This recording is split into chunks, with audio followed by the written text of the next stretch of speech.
Video games have come a long way in a relatively short amount of time. In just a few decades, video games have gone from pixelated platforms about collecting coins to hyper-realistic adventures with detailed, immersive narratives. But games haven't been changing in a vacuum. They've just been keeping pace with the rapid advancements in modern tech. I mean, just look at how much mobile phones or the internet have changed over the same time frame. Now, even more dramatic shifts could loom on the horizon for our tech culture, and video games will be at the heart of those changes. This is Next Level, a show about how video games can shape the real world. And on this episode, we're diving into the future of video games and technology. Games are deeply entwined with some of the major tech trends of our era, and the games we play today could be shaping the virtual worlds we'll be in tomorrow. It's maybe no surprise that better technology has led to better looking and more advanced games. You could fit every N64 game ever published into the amount of data in your average Call of Duty patch. But the steady advance of technological progress hasn't just upgraded the games we play, it's fundamentally changed where we play them, what we can do with them, and how they shape our culture. Like most computing machines, early video games started out too bulky and expensive for personal use. The first experience many gamers had with video games came at places like this, arcades.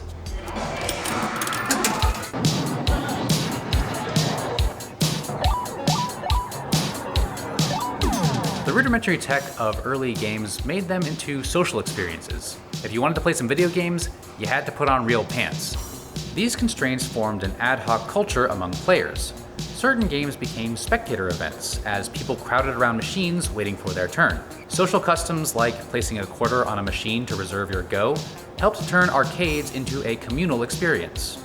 Arcade games were mostly seen as idle diversions, constrained by the technology and format of the time. But everything began to change with the rise of personal computing and the home console. Vanguard, just like the arcade 6 zone. What is it that fascinates kids so much about these games? What is it? It's when they're bored, they have something to do instead of spending quarters. Without the social or technical limits of the arcade, console and computer games were free to be more ambitious with their design. Players could now reliably devote multiple hours to the same sessions of the same game, which let developers craft longer stories and more complex mechanics. It's here that video games started to get a reputation as a solitary activity. Curling up in front of a TV playing a 100-hour RPG is a much different experience than the arcades of the past. New technology allowed gamers to get more invested in the games they were playing, and plenty of people took full advantage of that. It's unfair to say video games were asocial. Gamers still got together for split-screen multiplayer games or LAN computer parties, and bonded over popular gaming franchises like Pokemon and Final Fantasy. But video games were no longer in the public sphere in the same way. As new tech allowed for smaller systems and larger, longer games, video games became individualized experiences more than communal ones. Today, video games are the product of a raft of technological developments. New networking technology has created new forms of multiplayer socializing, while the mobile revolution has brought gaming to the masses like never before. And taking a page out of the playbook of other commercial media, video games are beginning to offer streaming services as well. Major gaming companies like Microsoft and Sony now offer subscriptions that give players access to a rotating library of games for a relatively cheap monthly fee. When we start to go into that mode in media culture, then it increases the amount that we actually end up spending. David Arditi is an associate professor of sociology at the University of Texas at Arlington and is the author of the book Streaming Culture, Subscription Platforms and Unending Capitalism. The more they can get people to subscribe, then they know that the consumption is going to be constant and consistent. The end result is shaping up to be an odd return to the arcade days, when players spent a little bit of money to rent out one play of a game rather than buying the whole thing outright. Obviously, the social dynamics aren't quite the same, but game streaming services could be as big a shift for modern video games as the move away from arcade machines was back in the day. And weirdly, the advent of streaming services has given us an odd return to a form of communal socialization, with audiences much larger than any packed arcade could ever fit. Streaming. Live streaming services like Twitch have managed to turn video games into a spectator event again. Oh my god! Yes! Yes, dude! Watching streams of other people playing games is a popular pastime, with an audience projected to reach 1 billion people in 2023. Yo, I'm seeing so many comments saying this is people's first stream, which is kind of lit in my kind of pog. And streaming has helped plenty of social games, like Fall Guys or Among Us, find bigger audiences. Did you kill anyone? No, you were doing all the work. The act of playing a game on stream is something of a performance. All right, gamer. Audiences tune in as much for the community and the reactions of the streamer as they do for the video game itself. Well, yeah, snack time. Oh, that's not a fridge then. It's a little like being huddled around an arcade machine on a much grander scale. Games have always been social. And so people always game together, they watch each other play, and there's also this element that because it's a media artifact, because it's a cultural artifact, somebody makes the game. So there's always people involved, even if I'm just sitting in this room playing a video game by myself. Video games are a social phenomenon as much as they are a technological one. They're shaped by where we play them and who we play them with. And that makes them a perfect barometer for determining where our technological future might take us. Take, for example, one of the most future-y tech products out there, virtual reality. Next to flying cars, virtual reality is the tech advancement of the future that's really captured the popular imagination. I didn't believe these simulations could be this real. Put on these glasses, and you'll enter the world of the game. The world's most realistic video game has one small problem. It's been a little accident. You lose. You die. Now, we've got to the point where that future's almost a reality, and video games played a key part in getting here.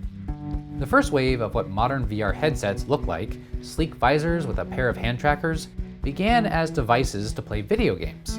The initial Kickstarter for the Oculus Rift headset pitched it as a gaming platform. What we're doing at Oculus is trying to create the world's best virtual reality headset designed very specifically for gaming.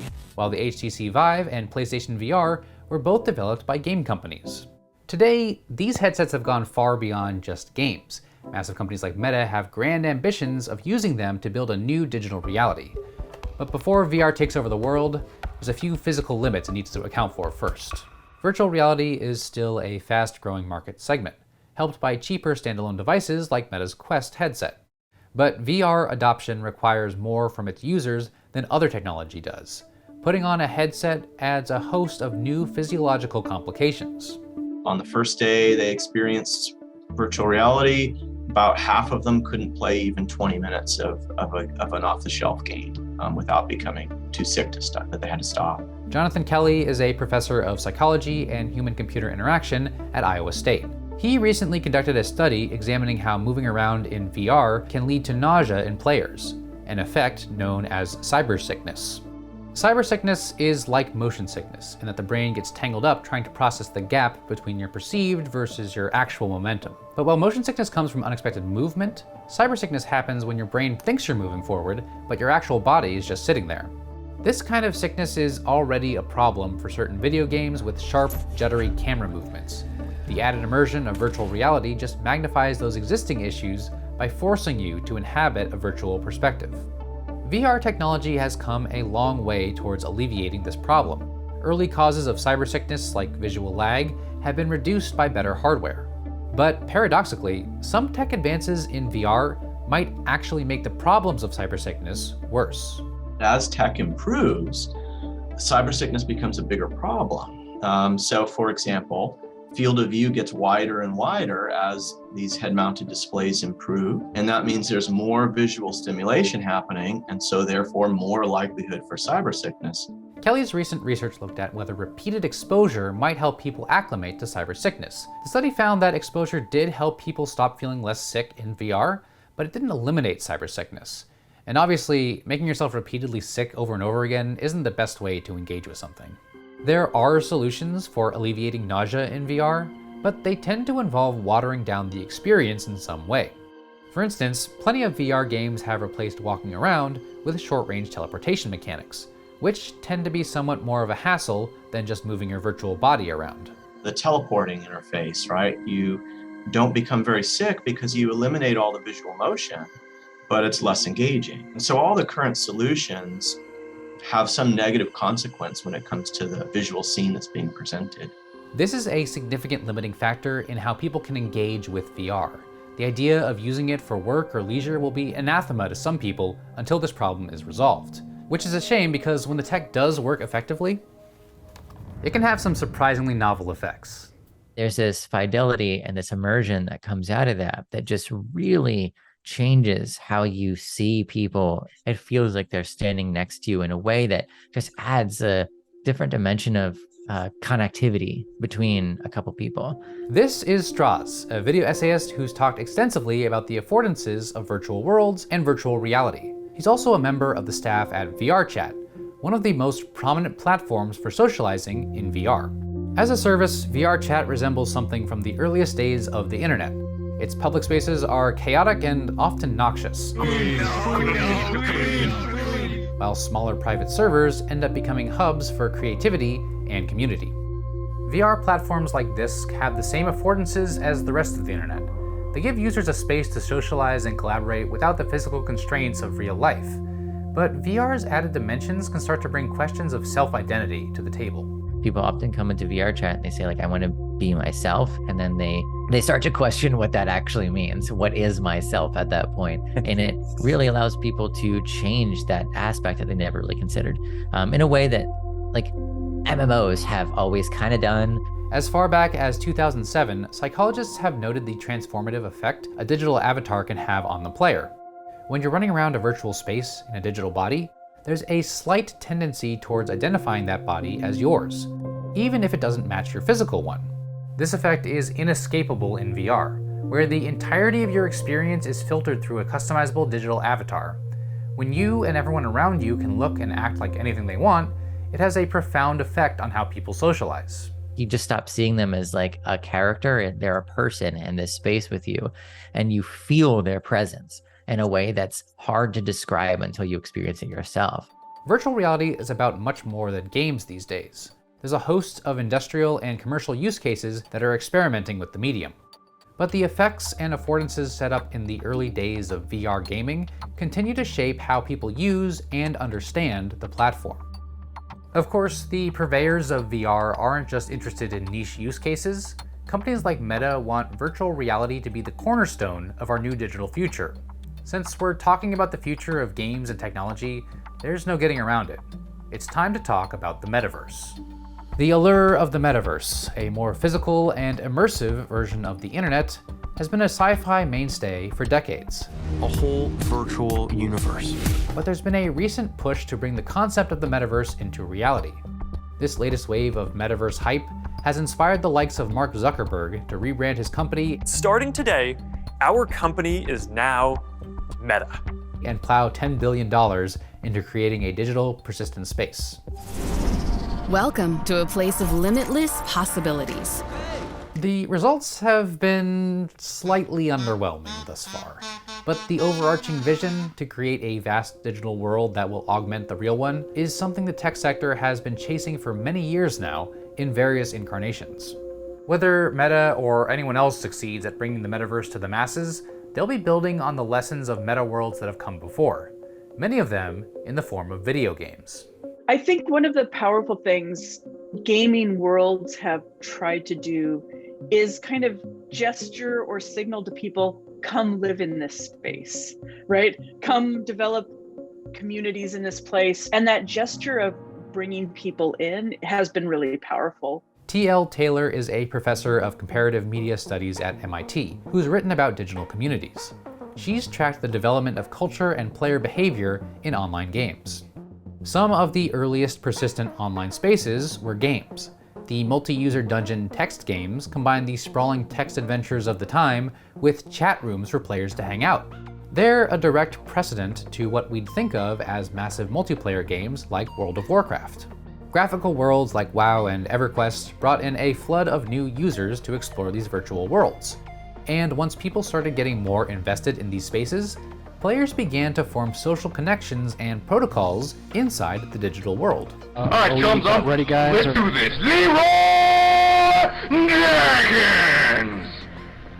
Oh my god, he just ran in. Ultimately, these games became new frontiers for real-life social events and behaviors, in-game marriages and funerals, new customs and etiquettes, even mass virtual protests.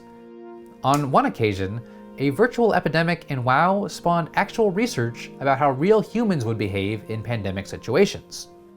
These activities are hallmarks of what the metaverse wants to achieve, taking a digital space and investing enough energy to have real-world interactions within it. But it's important to note these cultural productions are user-driven, shaped by the demands of the people within the virtual spaces. Maybe they set the framework of the game, but they actually wanted people to bring it to life. You can kind of architect a space, but once real humans start living in it, with all of the wonderful creative messiness that they bring, that's where you really get interesting things happen. Recent pushes into the metaverse space, Meta chief among them, are taking a more top-down approach. The company owns the hardware and software platforms feeding its Horizon Worlds metaverse, which gives it a lot of control over the world. Already, that set up some friction with content creators over how Meta screens digital content and the percentage cut it takes from virtual sales. Maintaining that level of control can help Meta shape its metaverse into something desirable, but it needs to understand the human dynamics at play as well. As we've seen time and again in video games, people reshape the digital landscapes in ways they want, and companies need to be aware of that if they want to support communities. Companies have to be really attuned to this dynamic cultural production nature of things, because if they're not, it's very easy for communities to get ahead of them in ways that might not be positive. We can't have these new worlds starting out already out of the gate, stratified and cut off from many folks. One other advantage online games have on the metaverse is that they're inherently appealing to play. If you want people to work and shop in the metaverse too, that's a tougher sell. Hey everyone. The history of the metaverse is littered with companies who've tried, and the lessons they've learned along the way. I think there's a mistake in attempting to completely recreate our physical experience in the virtual world and pretend like it's better now that we've made it pixelated. Anya Konevsky is a product VP at Linden Lab, which runs Second Life. The company considers Second Life a platform for virtual interaction.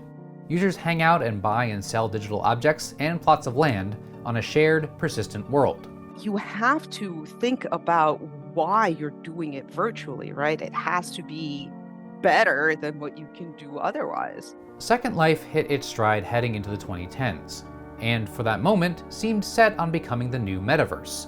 The platform became a hub for everything from brand deals to e-commerce to political rallies, and in the process, its creators got a stronger sense of what people wanted to do with it. Second Life's makers insist the platform itself is not a game, but it does share a common lineage with online gaming. As more people become invested in the service, they started creating their own objectives in games in Second Life. Second Life started from a very open-ended place where people created role-playing games, and MMO started as very specific tasks that have become more open-ended, and there's kind of this convergence of purpose and what people choose to do. The platform's heyday might be in the past, but it still holds plenty of lessons for newcomers interested in metaverse-type spaces. In particular, the platform proves high-tech VR rigs or shiny graphics aren't what draw users into a digital space. Usability is. People will watch movies on their phone instead of in the movie theater. So clearly, it's convenience. VR isn't convenient. It's unclear whether this particular technology will step over our discomfort with it.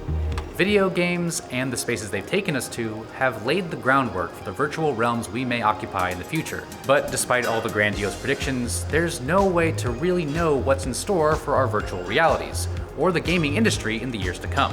What we do know is this: games are becoming more popular and more prevalent in our world.